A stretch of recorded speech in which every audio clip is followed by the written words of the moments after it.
Hello students, welcome back to my YouTube channel. और आज के क्लास में हम पढ़ाएंगे क्लास 10 का मैथ्स। और क्लास 10 के मैथ्स में जो हम चैप्टर पढ़ा रहे हैं वो है चैप्टर नंबर 9 और जिसका नाम है सम एप्लीकेशन ऑफ ट्रिग्नोमेट्री। तो ट्रिग्नोमेट्री का कुछ एप्लीकेशन बेस्ड क्वेश्चन को उसको बनाया जा रहा है, क्योंकि इसमें अब ट्रिग्नोमेट्री का यूजेज क्या है, कहाँ पर यूज है, उसी को यहाँ पर दिखाया जा रहा है। और कुछ प्रॉब्लम्स को भी सॉल्व करके एकदम प्रैक्टिकली समझाया जा रहा है कि ये क्या है और कहाँ इस्तेमाल होता है। तो इसका एक दो क्लासेस हम करा दिए हैं, जिसमें कौन सा फॉर्मूला यूज होगा वो बता दिए हैं। और आज के क्लास में हम क्वेश्चन नंबर 6 और उसके आगे को सॉल्व करेंगे। ठीक,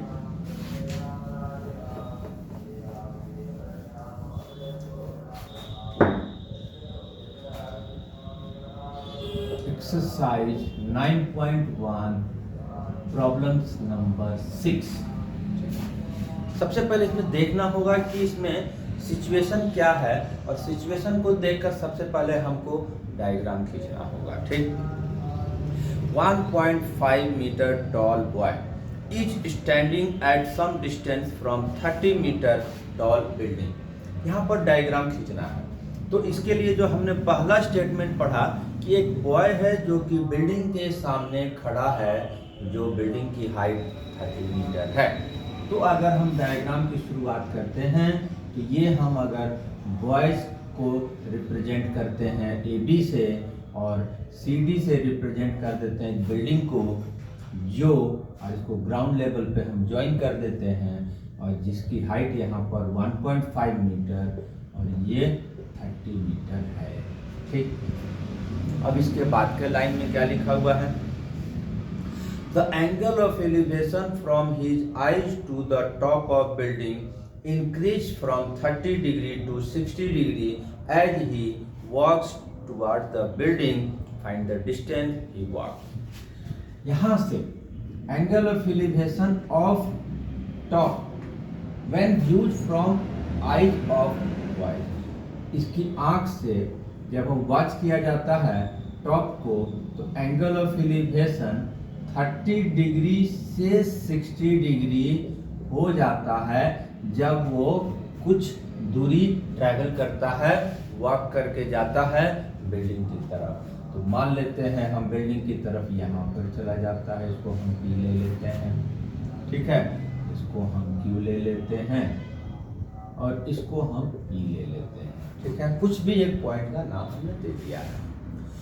हाउ मच डिस्टेंस वॉक वही निकालना है, दैट मीन्स ये वॉक किया हुआ है, इसको हम y से रिप्रेजेंट कर लेते हैं और इस डिस्टेंस को हम x ले लेते हैं। तो अब हमको बनाने के लिए क्या बोला जा रहा है? डिस्टेंस ही वॉक, तो y निकालना है। ये y है तो ये भी y हो जाएगा, ये x है ये भी x हो जाएगा, ये 1.5 है ये भी 1.5 और ये भी 1.5 हो जाएगा। तो जो CE आएगा वो हम माइनस करने के बाद 28.5 मीटर आ जाएगा, ये यहाँ से यहाँ तक का डिस्टेंस। ठीक है, अब यहाँ से शुरू हो जाता है 2 ट्रायंगल बेस्ड क्वेश्चन। अभी तक जो 5 तक क्वेश्चन बनाए उसमें सिंगल ट्रायंगल था और उसमें हम डायडोजर, अभी हमारे पास 2 आ गया। तो यहाँ पर थोड़ा सा फिगर को डिस्क्राइब कर देंगे। A B is height of boys and boy and C D is height of building.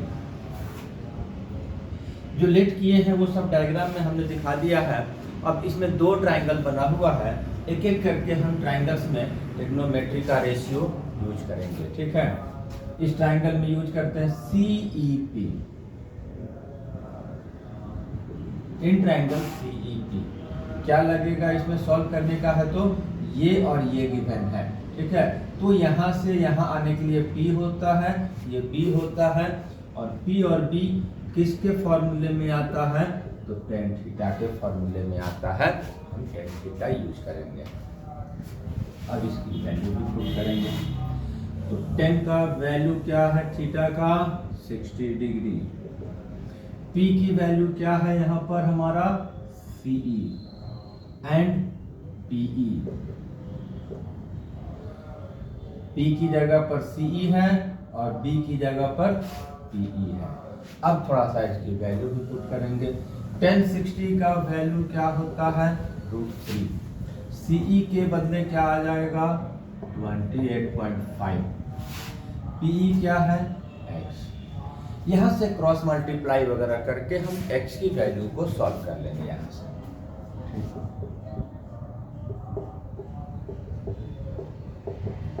लिए पहले क्रॉस मल्टीप्लाई किए तो √3 इंटू एक्स इक्वल टू 28.5। ये दिस इज इक्वेशन नंबर 1 से हम रिप्रेजेंट करके छोड़ दे रहे हैं। उसके बाद हम आते हैं बड़े वाले ट्रायंगल में CEA में। इन ट्रायंगल CEA यहाँ भी हमारा ये वाला साइड गिवन है और इस साइड के बारे में कुछ निकालना है। तो ये B हो जाता है और ये P हो जाता है। तो इसीलिए फिर यहाँ पर हमारे पास tan थीटा लगेगा। यहाँ पर थीटा की वैल्यू 30 डिग्री हो जाएगा। P की वैल्यू CE, B की वैल्यू A, ये नीचे वाला पूरा ठीक है। कभी भी यूज करना है तो राइट एंगल ट्रायंगल में यूज करना है। बहुत सारे स्टूडेंट से मिस्टेक होता है, इस ट्रायंगल में यूज कर देते हैं। इसमें यूज होगा ही नहीं। कभी भी ट्रिग्नोमेट्रिक रेशियो यूज होगा तो राइट एंगल ट्रायंगल में यूज होगा। राइट एंगल ट्रायंगल CEA बन रहा है ठीक। अब आगे प्रोसीड। इसकी वैल्यू 1/√3, CE की वैल्यू 28.5 और ये दो पार्ट में है y + x ठीक है। अब यहां से पहले क्रॉस मल्टीप्लाई कर लेंगे।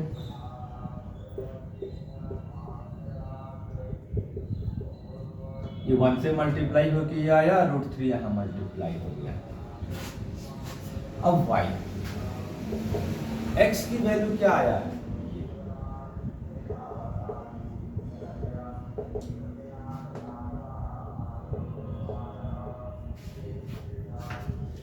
x की वैल्यू जो हम वहां निकाले रहेंगे उसको उसके अगले स्टेप वाले में हम पुट करेंगे। y हमको सॉल्व हो जाएगा।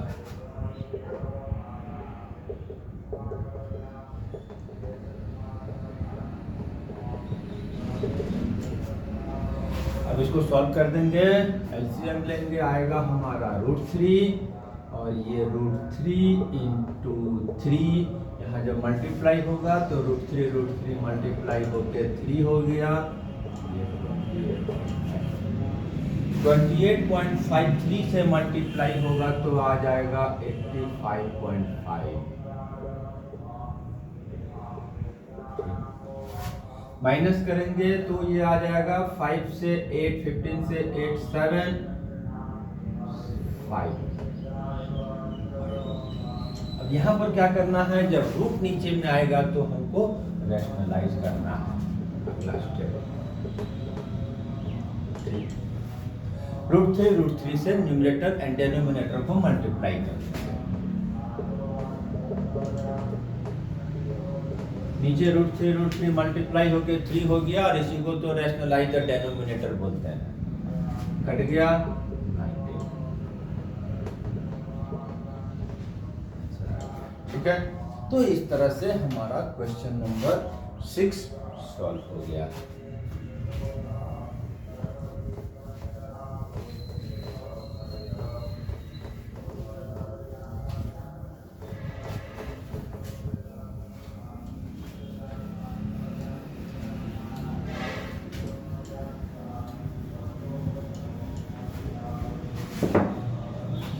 इसके बाद क्वेश्चन नंबर 7, फिर वही काम।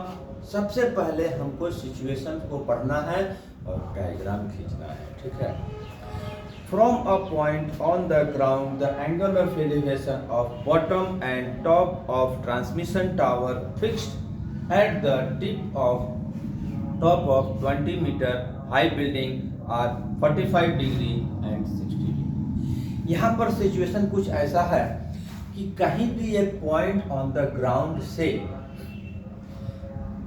एक टावर जो बिल्डिंग के ऊपर फिक्स है उसका टॉप एंड बॉटम का एंगल ऑफ एलिवेशन हमको गिवन है और इसके आधार पर इसका हमको रे डायग्राम खींचना है और इसमें फिर हमको जो एक बिल्डिंग की हाइट दे दिया है और टावर की हाइट इसमें से निकालना है, वो हम निकाल लेंगे। ठीक,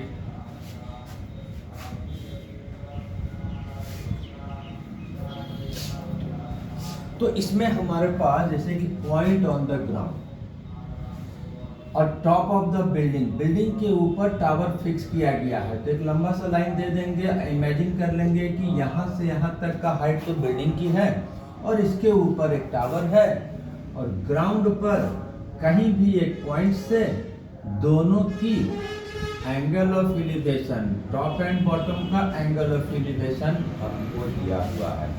कितना दिया है? 45 एंड 60 दिया हुआ है। ये 45 और ये 60 पोजीशंस के आधार पर देखना है टॉप एंड बॉटम क्या है। यहाँ क्या बोला? बॉटम एंड टॉप, तो बॉटम का 45, टॉप का 60 और यहाँ भी दिख जाएगा कि कौन छोटा है और बड़ा है। बिल्डिंग की हाइट हमको दे दिया है और इसको निकालना है और जिसको निकालना है हम जनरली उसको y से रिप्रेजेंट करके बनाते हैं। कोई भी अल्फाबेट हमें वेरिएबल सिलेक्ट कर सकते हैं, लेकिन ये मेरा अपना तरीका है, हम y ले लेते हैं जिसको हमको निकालने के लिए बोला जाता है। एक और ये अननोन साइड है, इसको हमने x ले लिया, जनरली हम x एंड y लेकर बनाते हैं। ये हमेशा ये वर्टिकली होगा 90 डिग्री पे।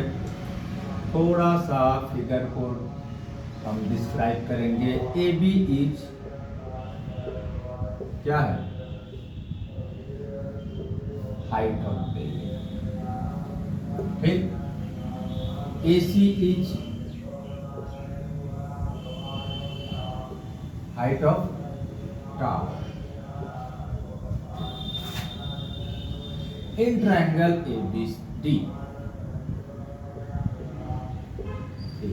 क्या लेंगे? P है, B है, थीटा के सामने P होता है, साथ में B होता है। P और B से रिलेशन से क्वेश्चन बन रहा है, tan थीटा लगाएंगे P/D। थीटा की वैल्यू यहाँ 45 है, P हमारा AB है, B हमारा BD है।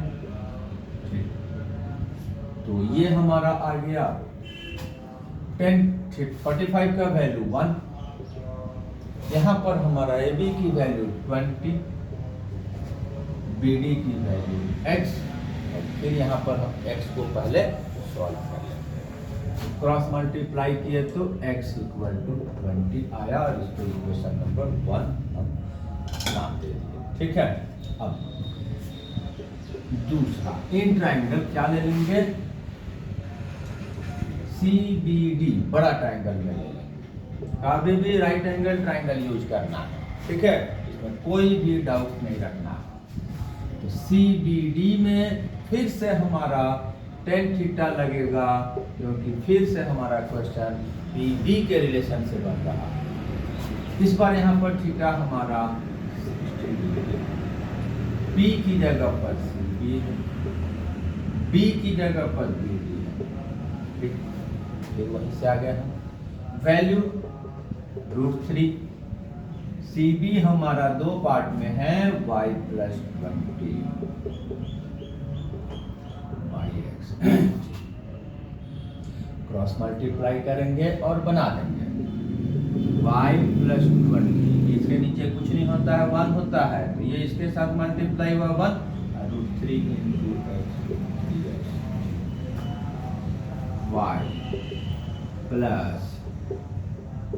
20 और ये 20 क्या आया है? x की वैल्यू 20, वो यहाँ पर पुट करेंगे। पहले x को सॉल्व करेंगे, निकालेंगे, और जब सेकंड ट्रायंगल में यूज करेंगे तो x की वैल्यू पुट कर देंगे। 20 को उधर भेजेंगे तो सॉल्व हो जाएगा y। ठीक है, 20 हमारा कॉमन आ रहा है